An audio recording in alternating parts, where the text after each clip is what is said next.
So, I'm not a product photographer. And I always feel the need to reiterate that and to say that over and over whenever I do content like these because I'm not. And I got into this basically talking about products simply because I really love doing landscape photography and all the other things that surround that. And that just basically led to me talking about the gear that I use and how I use them and how they solve problems for me and blah blah blah, right? But then again, doing a lot of product reviews, both on YouTube and on F-Stoppers, I felt the need to somehow, at the very least, know how to take decent product photos. And that's why I've always been thinking of getting a nice lens that can really go deep into the details to be able to, just capture some fine details in the products that I might want to share with my audience. And of course, the no-brainer solution to that would be to get a macro lens. But, yes, I also like shooting nature. I also like shooting up close, but I don't think I would ever need something with a magnification of 1:1 or even 2:1.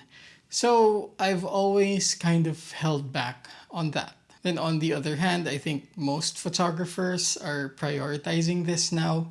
Whenever I travel, I realize that I don't want to be bringing around an f2.8 set. So I've actually been using an alternative set wherein I'm using a 24-105, and I have shifted from using a 70-200 f2.8 GM2 to the new 70-200 f4G, which does macro. Now, this isn't the first time I've done content about this lens. In fact, when it was launched, I did a review of it. Of course, more for the context of landscape photography and shooting nature. I really love the fact that whenever I found something that I want to shoot up close in terms of details, then I can just use it and be able to shoot really close. So this has a minimum focusing distance of 26 centimeters to 42 centimeters. Why is there a range? Basically, if we're at 70 millimeters, then the focusing distance would be 26. And if we are at 200, then the focusing distance would be at 42. Meaning that the more you zoom in, the farther you would have to go. And while it doesn't do 1:1, it does 0.5 magnification, which in this context, I believe is more than enough. And so the purpose of this video is to really check that out and demonstrate what the 70-200 f4G version 2 with macro can do in terms of shooting products. And just right on time, we're checking out the new Peak Design accessories that were made in collaboration with Carryology Essentials. So in the process of photographing them, let me talk to you as well about these products. So this collaboration with Peak Design and Carryology comprises of the camera straps and at the same time the Peak Design capture and, well, I don't have it, but the mobile tripod. And are there significant features that are new to these products? Well, technically yes and no. No, because, well, they do the same things. They have the same purpose, right? But yes, because there are enhanced features that are in basically how these were made that make them kind of an upgrade from the usual Peak Design straps that we've already had. So I'm not sure if all of these will be implemented in the future iterations, but at the very least we know that it's actually more than just the black and orange colorways, which honestly I really love because it even matches the L bracket that I've been using on my A7R5, which if you've been watching on this channel for the past 2-3 years now, I've been using this and this has been my favorite just because of aesthetics actually.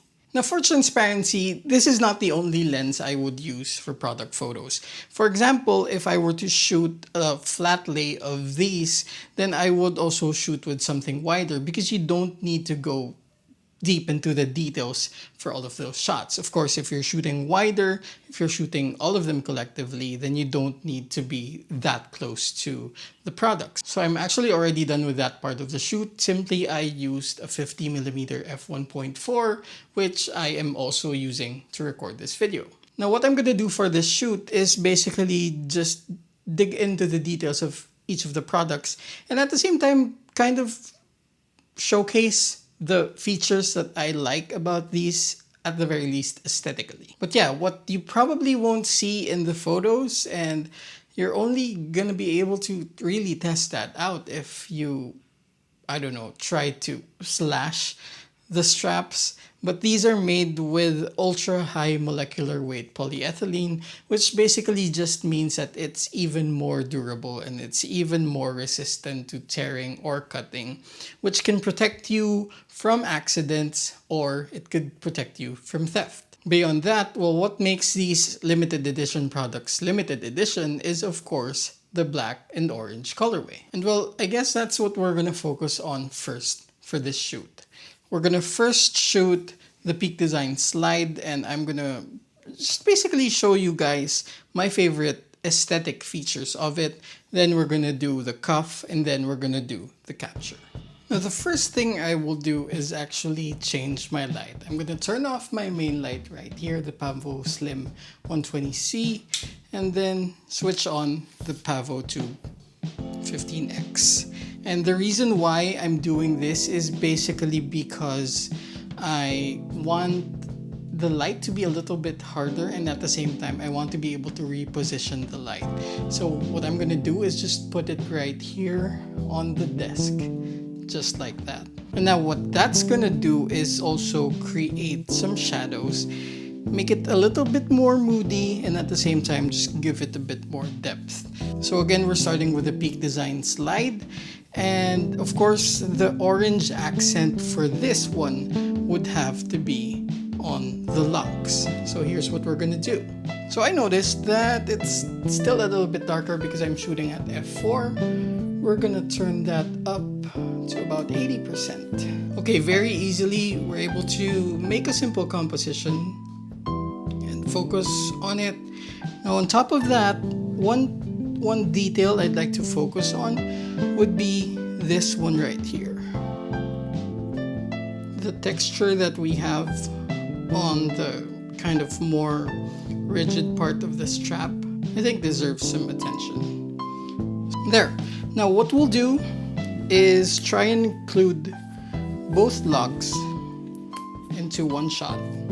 You know what? If you're a product photographer and you want to give me some constructive criticism for what I'm doing, I'd welcome that because I'd want to learn more about how I can do this better.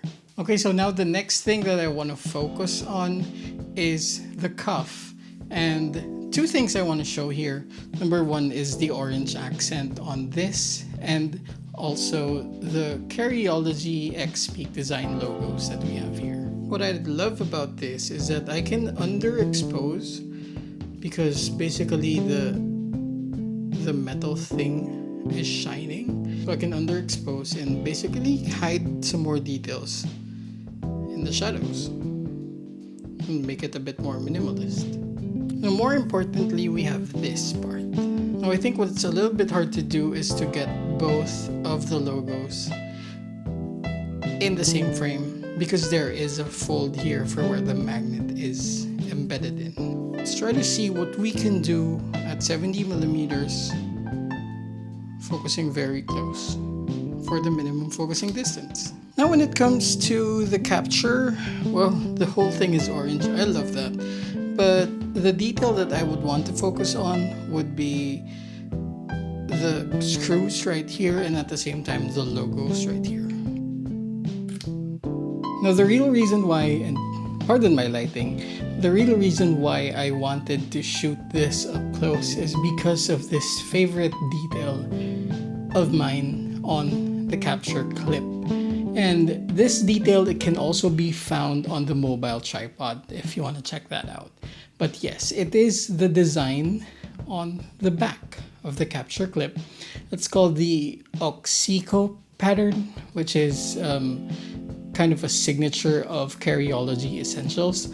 And I just really love that detail, and at the same time the text right here, which says exploring better ways to carry. And honestly, I don't think this is going to be any difficult. Get the whole thing first. I'm pretty sure we can go much closer. Okay, this is as close as we can go. So I'm assuming this is 26 centimeters. Now this is what we can do at 200 millimeters with a minimum focusing distance of 42. This is about it. So almost the same thing. So regardless of compression, you're pretty much gonna have the same scope. Now here, I think for better context, it's better that we shoot this with the waist belt of the Peak Design outdoor backpack. This is a feature that's very nice on the backpacks that were put on Kickstarter, because unlike the other bags, this one actually has its dedicated slot for the capture. And so we're gonna do that by basically showing it somehow half open and then just lock it into place temporarily like this. But the good part is that it's not even gonna look like it's been detached from the back.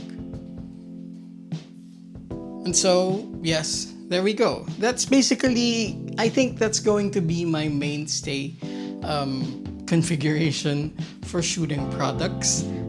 Again, I am not a professional product photographer. I wouldn't call myself that, except that I produce content, which is why I feel the need to, at the very least, have decent product photos. Is what I did in this video something you can learn from? I'm not particularly sure. You know what? I'm not gonna say that you should follow the style that I did unless you feel like it's something that you would like to do, and then by all means go ahead. But in no way does this video instruct you on how to shoot product photos. In any case, of course, if you have any questions about the lens and about these products, then do leave them down below in the comment section. And of course, I think at this point, you know that I am a Peak Design affiliate, and that includes these limited edition products as well. And if you want any of them, then I did put the link down below in the caption. And of course, if you do make some purchases, you're gonna buy some cups of coffee for me, so thank you for that. In any case, of course, if you're new to the channel, my name is Nicco Valenzuela. I am a landscape and architectural photographer, and I create content about landscape and architectural photography, and from time to time the other things that are involved in my creative process. And if you're into that, then do click that subscribe button and hit that notification bell. In any case, thank you for watching.